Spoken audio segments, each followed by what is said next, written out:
We'll graph our next equation in the rectangular coordinate system, and then we'll state the domain and the range. We're given the equation x squared plus y squared is equal to 4.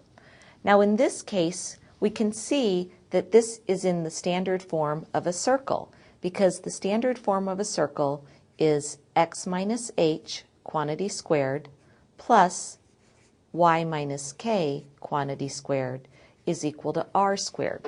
So we can identify that it's a circle based on the fact that we have an x squared and a y squared, both with positive coefficients, and the coefficients are both the same. This indicates that it's a circle. The h, comma, k represents the center of the circle. So really, our center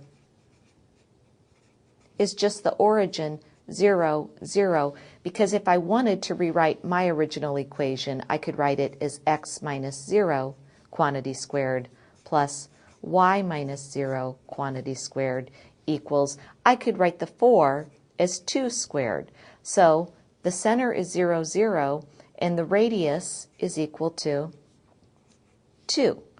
In order to get the radius, I just take the square root of that number 4. So now we're ready to graph this on our rectangular coordinate system. Let's start with our center of 0, 0. Since the radius is 2, I'm just going to go up 2 on the y-axis. I'm going to go 2 to the left on the x-axis, down 2 on the y-axis, and 2 to the right on the x-axis, all from that center of the origin.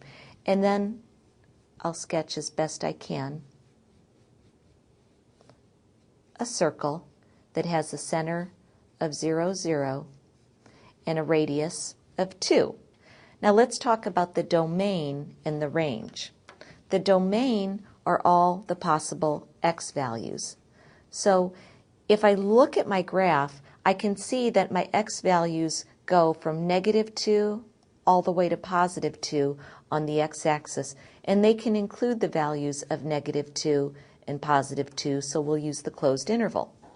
For the range, I really look up and down the y-axis, and I can see that my range goes from -2 also to +2, and it can include those y values, so again, I use a closed interval.